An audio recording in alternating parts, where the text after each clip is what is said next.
मैं doctor Atul Kumar Bhatnagar, department of chemistry, SRLS government PG college Kaladera से आज के इस ई लेक्चर में, जो कि बीएससी पार्ट थर्ड के स्टूडेंट्स के लिए तैयार किया जा रहा है, आप सबका स्वागत करता हूँ।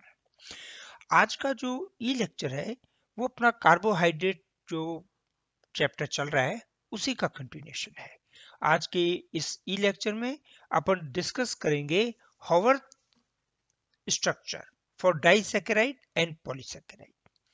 हॉवर्थ की संरचनाएं बनानी है द्वि और बहु शर्कराओं के लिए। आपसे क्वेश्चन पूछा जाता है, उसमें सुक्रोज, माल्टोज, लैक्टोज, ये द्वि शर्करा आपके कोर्स में है जिनकी स्ट्रक्चर आपसे पूछी जाती है, और पॉलीसैकेराइड में स्टार्च और सेल्यूलोज। सिंपल आपको स्ट्रक्चर बनानी है और उसी के नंबर है।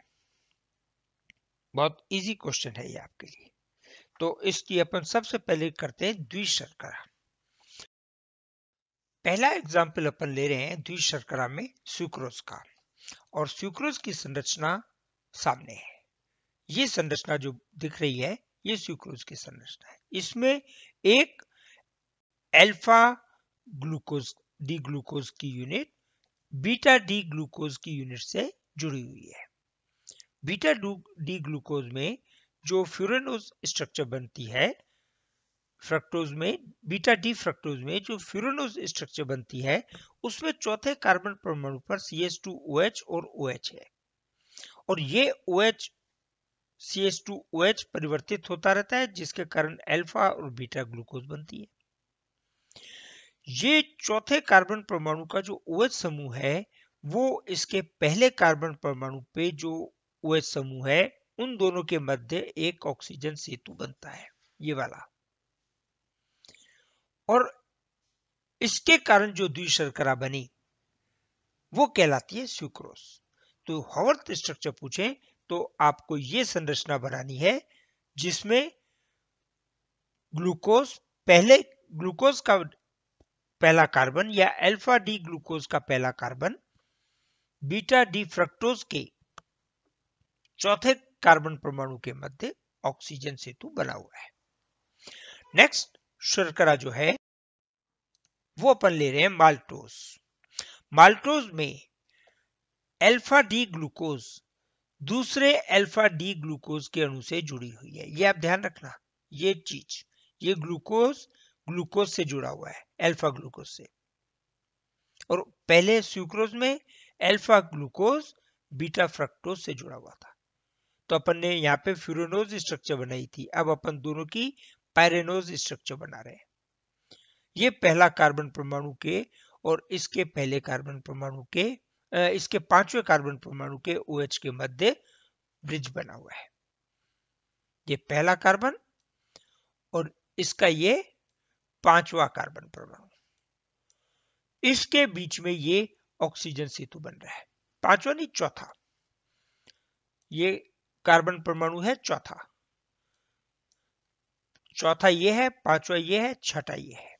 तो चौथे कार्बन परमाणु के मध्य ऑक्सीजन सेतु बना हुआ है, और ये जो स्ट्रक्चर बनी ये कहलाती है माल्टोज। तो माल्टोज में दो ग्लूकोज शर्करा की यूनिट जुड़ी हुई है। नेक्स्ट लैक्टोज में एक ग्लैक्टोज की यूनिट और एक ग्लूकोज की यूनिट जुड़ी हुई है।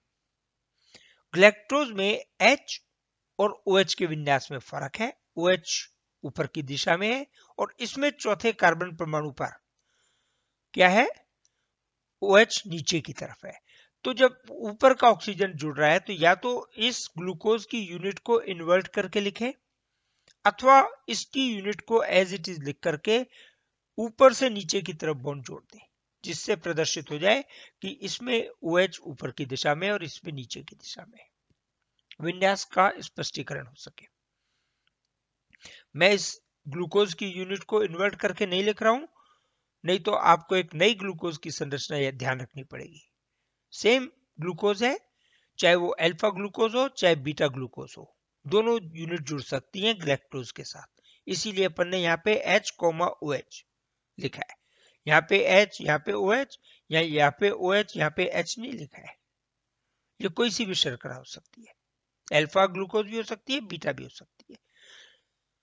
तो ये जो यूनिट बनी उसको कहते हैं लैक्टोज, और ये जो ऑक्सीजन का ब्रिज बनता है इसे कहते हैं beta glucoside linkage. Beta glucosidic linkage, ये भी कई बार आपसे पूछ लेते हैं।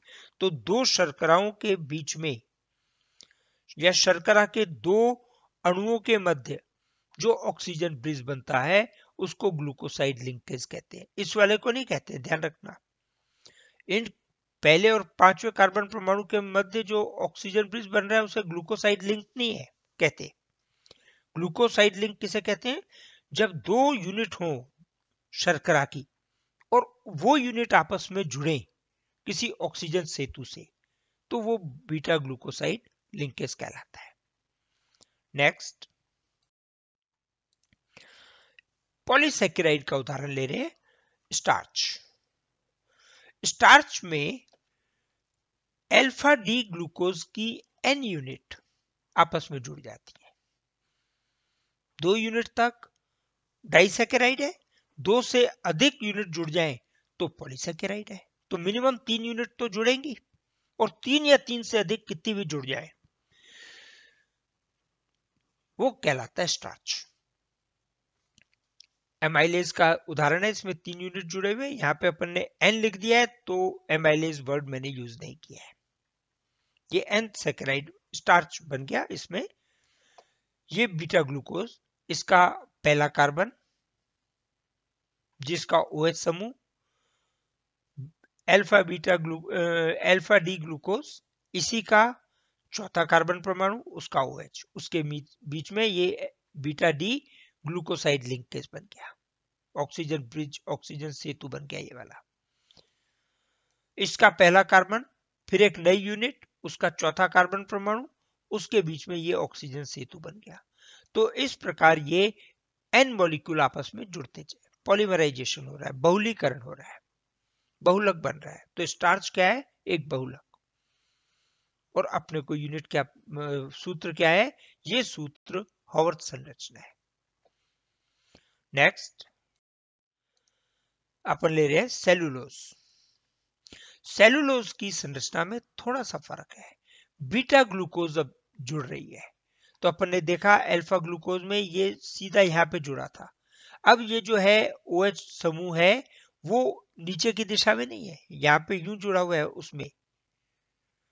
अब ऊपर है पोजीशन, OH का विन्यास ऊपर की दिशा में है, और चौथे कार्बन परमाणु पर OH का विन्यास नीचे की दिशा में है। तो ये अपन ने स्लांटिंग लाइन से लिखी है, जिसे शो करता है कि विन्यास में भिन्नता है। तो ये जो शर्करा बनी ग्लूकोज की, बीटा ग्लूकोज के आपस में जुड़ने से, वो बनी सेलुलोज। तो ध्यान रखना है, स्टार्च में अल्फा यूनिट जुड़ रही है ग्लूकोज की, एन यूनिट जुड़ रही है, और सेलुलोज में बीटा ग्लूकोज की एन यूनिट जुड़ रही है। सिंपल आपको स्ट्रक्चर बनानी है। जो बीटा डी ग्लूकोसाइड लिंकेज बन रहा है वो पहले और चौथे कार्बन परमाणु के मध्य बन रहा है, बस। इसके अलावा आपको ज्यादा परेशान होने की जरूरत नहीं है, स्ट्रक्चर ध्यान रखनी है अल्फा ग्लूकोज की, बीटा ग्लूकोज की। दूसरी चीज ध्यान रखनी है, किस शर्करा में कौन सी यूनिट जुड़ रही है। 2 यूनिट जुड़ रही है डाइसैकेराइड हो जाएगी, 3 या 3 से अधिक यूनिट जुड़ रही है तो पॉलीसैकेराइड हो जाएगी। जिन बच्चों ने चैनल सब्सक्राइब नहीं किया है वो चैनल कर लें। चैनल के अंदर आपकी वीडियो मैंने आपकी क्लास की प्लेलिस्ट में डाली हुई है, पुराने वीडियो भी उसमें हैं और आपको उपलब्ध हो जाएंगे। PDF फाइल मैंने डिस्क्रिप्शन में डाली है, आप पढ़ना चाहें PDF फाइल से भी पढ़ सकते हैं और इससे भी आप पढ़ सकते हैं। Thank you.